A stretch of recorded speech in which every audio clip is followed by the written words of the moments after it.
Markers में आपका स्वागत है। और हम लोग अभी बेसिक मैथमेटिक्स फॉर जेई पढ़ रहे थे, तो उससे आगे हम दूसरा वीडियो शुरू करते हैं, ठीक है। और बाकी पिछला वीडियो आप देखे तो कैसा लगा कमेंट करके बताइए, है ना। क्या ऐड करना है, क्या उसमें कमी आपको दिखता है, सब निकालिए, ठीक है। तो शुरू करते हैं।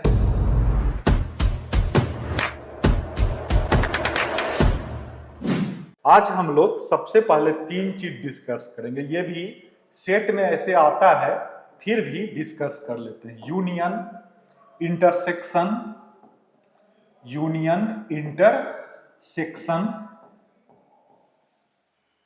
और डिफरेंस। क्या होता है इसका मतलब, डिफरेंस, ठीक है। तो शुरू करते हैं। सबसे पहले यूनियन को डिस्कस करते हैं कि यूनियन का मतलब क्या होता है। यूनियन, ठीक है। तो यूनियन को आगे हम लोग और से भी डिनोट करते हैं, है ना। यूनियन मतलब और, ए और बी। और दूसरा हिंदी में अगर देखिएगा तो इसका मतलब होता है, हिंदी में अगर यूनियन का मतलब जानिए तो इसका मतलब होता है या, ठीक है। या कैसे, जैसे कि आप बोलिएगा हमको एक लड़का सेलेक्ट करना है ना, किसी काम के लिए, 11th क्लास से और 12th क्लास से। तो वो लड़का या तो 11th से आ जाए या 12th से आ जाए। तो हिंदी में या का जो मीनिंग होता है वही और या यूनियन का मतलब होता है। और या का इंग्लिश में और का जो मीनिंग होता है वो यूनियन का मतलब होता है। और राम 11th और 12th, किसी से भी एक बच्चा चाहिए। तो हिंदी में अगर आपको समझ में आता है तो मतलब यूनियन मतलब या। अब सबसे पहले डिस्क्रीट दो को सेट लेते हैं और उसमें देखते हैं कि यूनियन का मतलब क्या होता है। जैसे अगर हम लोग एक सेट ए लिए, ए में क्या है 1, 2, 3, ठीक है। और बी सेट लिए, आप ये समझ रहे होंगे कि ये डिस्क्रीट सेट है, ठीक है।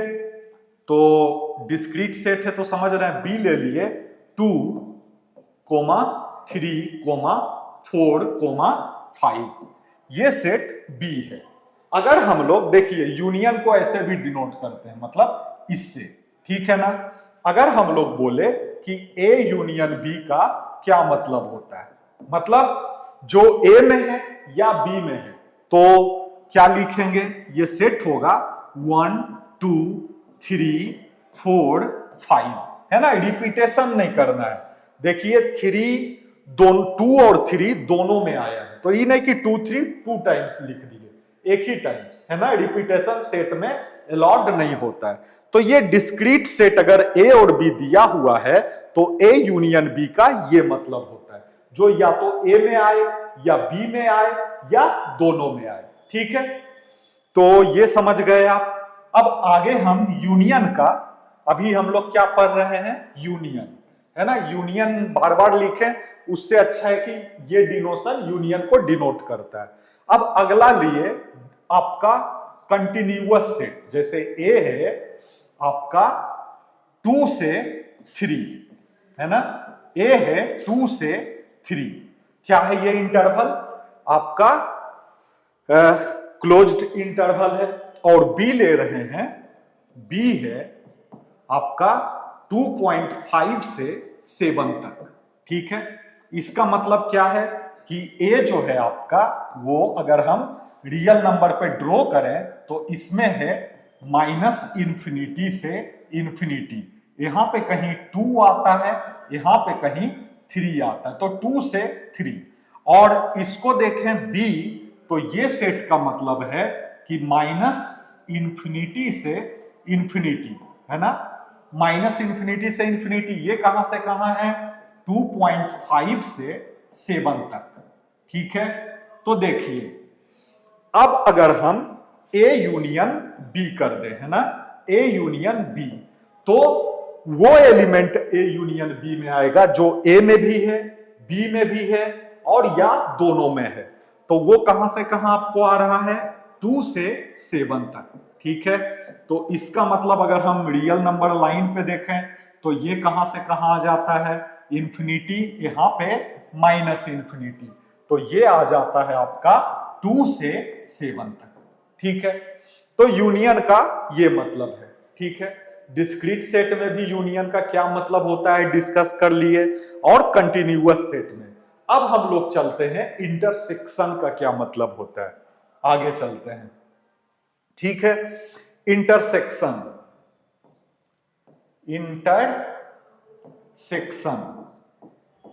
इंटरसेक्शन जो होता है इसको हम लोग इस तरह से डिनोट करते हैं। और इंटरसेक्शन का अगर इंग्लिश में बोलें तो क्या मतलब होता है, तो इसका मतलब होता है एंड। और हिंदी में अगर बोले तो इसका मतलब होता है और, है ना, और।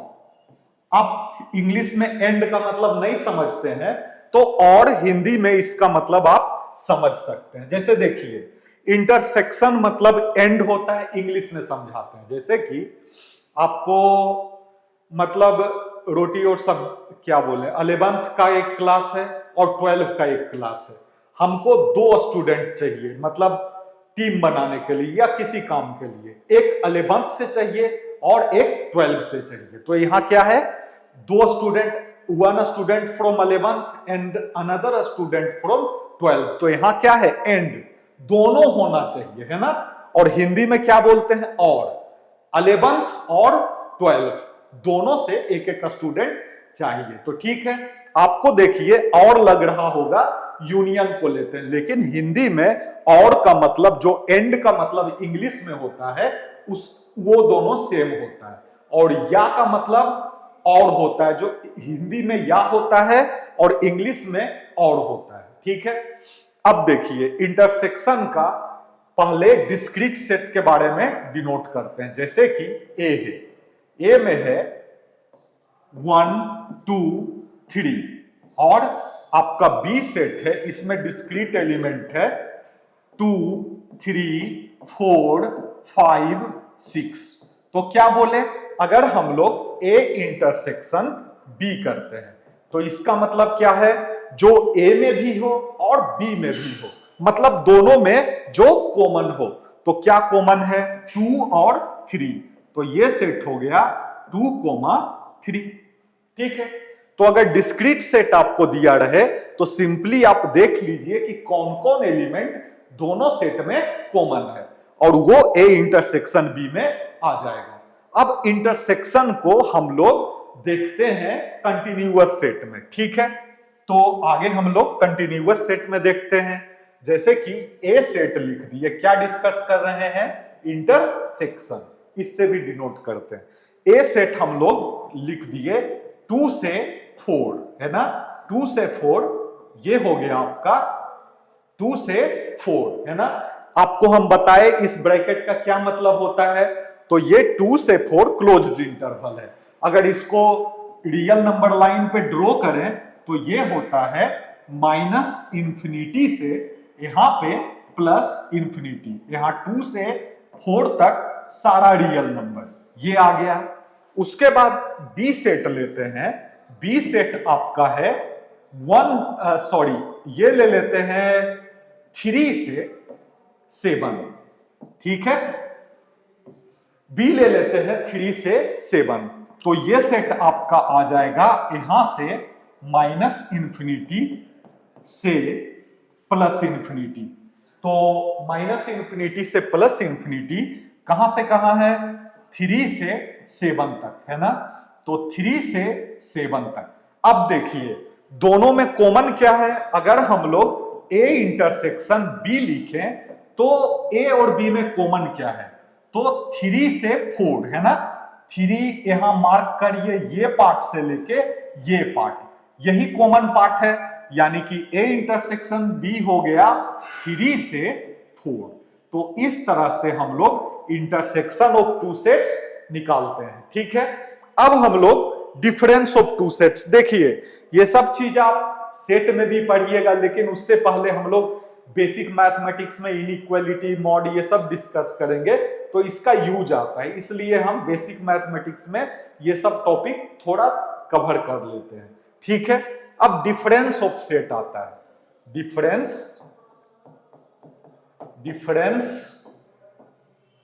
ऑफ सेट, है ना। इसको डिनोट करते हैं इससे, डिफरेंस ऑफ सेट।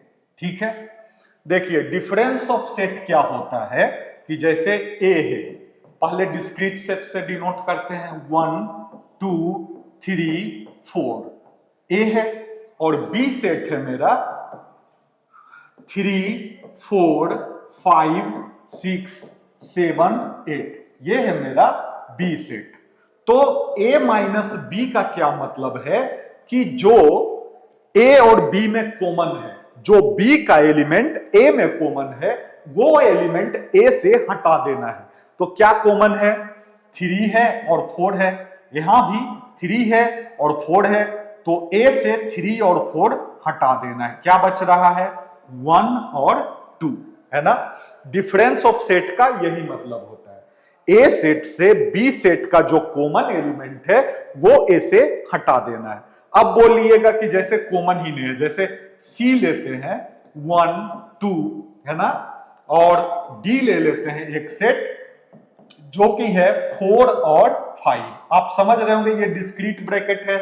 तो अगर हम सी माइनस डी करते हैं तो ठीक है, देखिए हम वहां सी और डी डिस्कस कर रहे थे। सी था मेरा 1 2 3, सी ये ले लेते हैं डिस्क्रीट सेट, और डी ले लेते हैं 7 8, है ना।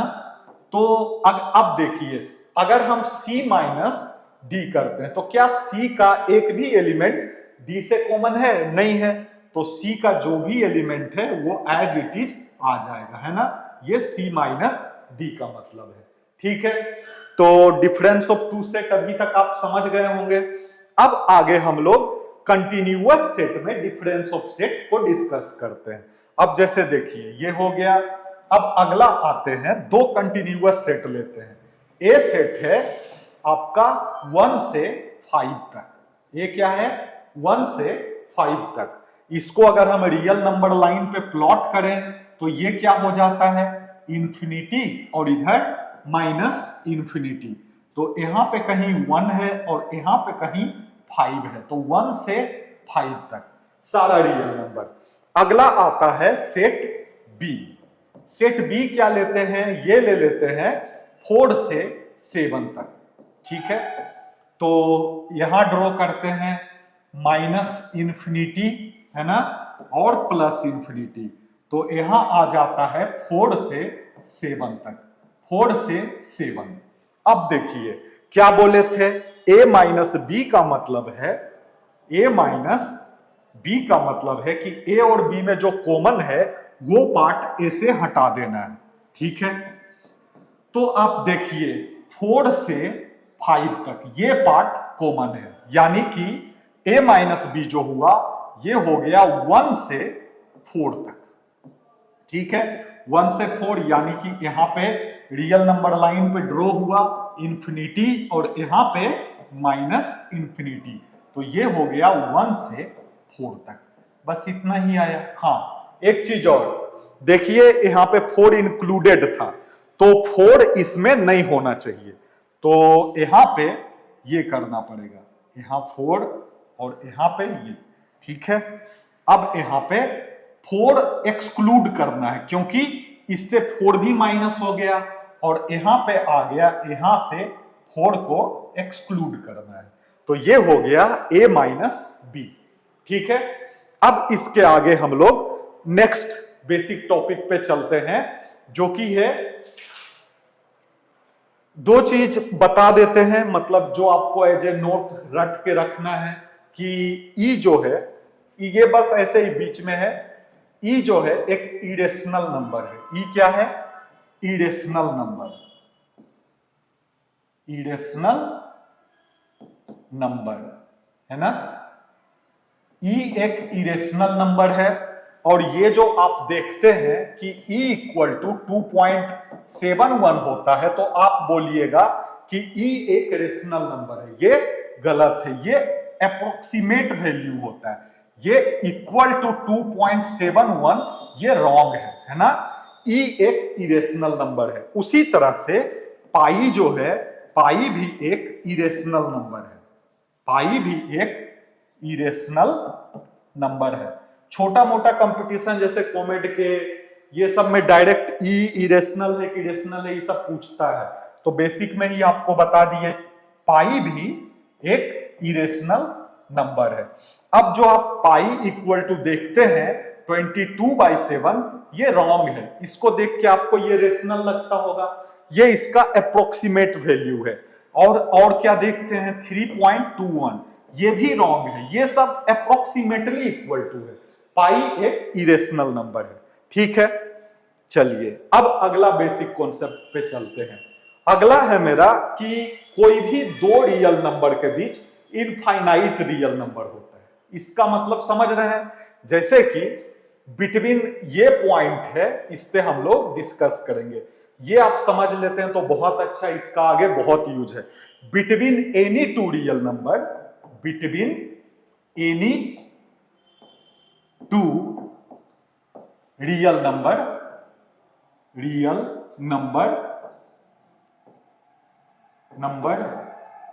There is infinite rational and irrational number. ठीक है ना? ये बात आपको बड़ा आसान लगता होगा देख के। देखिए आप खुद सोच के देखिए, जैसे कि 2 से 3 नंबर लेते हैं, 2 से 3 के बीच कितना रियल नंबर है या कितना रेशनल इरेशनल नंबर है? इनफाइनाइट है। आप कितना भी क्लोज जाइए, जैसे देखिए 2 के बीच गए 2.1, फिर 2.11, 2.111 करते जाइए, कितना आ जाएगा? सब 2 से 3 के बीच है। तो कोई भी दो रियल नंबर के बीच इनफाइनाइट रियल नंबर होता है। आप कितना भी क्लोज दो रियल नंबर ले लीजिए, आप बोलिएगा कि ये ले लेते हैं 2.9 से 3 के बीच, देखिए इसके बीच भी इनफाइनाइट रियल नंबर है 2.91, और इससे आगे बढ़े 2.911, 2.9112 करते जाइए। कितना भी क्लोज ले लीजिए, किसी भी दो रियल नंबर के बीच इनफाइनाइट रियल नंबर आता है। ये बात आपको माइंड में बैठा लेना है। इसका क्या एप्लीकेशन है अभी देखते हैं। ठीक है, इसको आगे देखते हैं। जैसे कि हम लोग ये लिखे 7 से 8, ये कोई सेट ए है ना? ए जो सेट है 7 से 8 क्लोज्ड ब्रैकेट सारा रियल नंबर है। तो अब अगर बोल ले max value of set A, क्या होगा बच्चा लोग? Max value of set A obviously 8 होगा। Mean value of set A, mean मतलब minimum value of set A क्या हो जाएगा? 7 हो जाएगा, कोई दिक्कत नहीं है। लेकिन अगर हम वही ले लें, बी सेट ले लें 7 से 8, और ये क्या ले लेंगे? Closed bracket. इसका क्या? ओपन ब्रैकेट, सॉरी क्लोज तो ऊपर था। अब अगर सेट बी का अगर हम पूछे max value of set B, अब हम पूछ रहे हैं कि max value of set B, तो max value of set B मतलब 8 तो है नहीं, 8 से थोड़ा छोटा। अब आप ही बताइए 8 से कितना छोटा? जस्ट छोटा। इसका मतलब है कि 8 से थोड़ा छोटा, कितना छोटा? अगर हम लोग ये लें, अगर हम लोग ये लेते हैं 7.9, तो इससे थोड़ा छोटा 8 से है 7.91। अगर हम लोग ले लेते हैं 7.99, तो देखिए इससे भी छोटा, मतलब जो 8 के क्लोज है, 8 के क्लोज है, जस्ट छोटा 8 के फिर क्या आ जाता है? 7.99। ठीक है ना? तो अगर हम इस सेट में बोलेंगे max value of set B, तो कोई रियल नंबर डिफाइंड नहीं है। देखिए यहां क्या यूज है। अगर हम 8 के बाद कोई भी रियल नंबर आता है जस्ट 8 से छोटा, तो इनफाइनाइट रियल नंबर आ जाएगा। तो फिर 8 से थोड़ा छोटा कोई रियल नंबर यहाँ पे डिफाइंड होगा ही नहीं। आप कितना भी क्लोज जाइए, 8 के कितना भी क्लोज जाइए, तो वो भी तो एक रियल नंबर है। तो उस रियल नंबर और 8 के बीच इनफाइनाइट रियल नंबर आ जाता है। तो इस केस में max value of set B defined नहीं है। उसी तरह से अगर हम लोग पूछे mean value of set B, तो इस केस में भी अब देखिए mean value of set B क्या है, 7 से थोड़ा बड़ा। अब 7 से थोड़ा बड़ा कौन सा रियल नंबर, आप कुछ भी ले लीजिए, 7.1 लीजिए तो इससे जस्ट बड़ा 7.01 आ जाएगा। अब देखिए 7 से 7.01 दो रियल नंबर है, उसके बीच इनफाइनाइट रियल नंबर है, कौन सा रियल नंबर लीजिएगा। तो 7 से जस्ट बड़ा भी कोई रियल नंबर डिफाइंड नहीं है, तो इसका भी हो गया नॉट डिफाइंड, है ना, कट कर देते हैं या नॉट डिफाइंड। ठीक है, तो ये कॉन्सेप्ट बहुत इंपॉर्टेंट था। इसका एप्लीकेशन मैक्सिमा मिनिमा में आता है, मतलब 12 का कैलकुलस में, तो वहां पे बहुत ये यूजफुल है ना। लेकिन अगर इसको समझ पाते हैं तो बहुत अच्छा बात है। ठीक है, तो यहां मेनली क्या बेसिक थीम था कि कोई भी दो रियल नंबर के बीच इनफाइनाइट रियल नंबर आता है, और उस पे हम ये दिखाए कि अगर बी सेट है 7 से 8 ओपन ब्रैकेट, तो बी सेट का ना ही मिनिमम वैल्यू डिफाइंड है और ना ही मैक्सिमम वैल्यू डिफाइंड है। ठीक है, तो ये कॉन्सेप्ट यहीं पे खत्म होता है। अब आगे हम लोग इन्फिनिटी के बारे में डिस्कस करेंगे अगले वीडियो में, और आप देखिए और बताइए आपको समझ में आ रहा है। कुछ अगर प्रॉब्लम होता है तो आप कमेंट करके बताइए। ठीक है।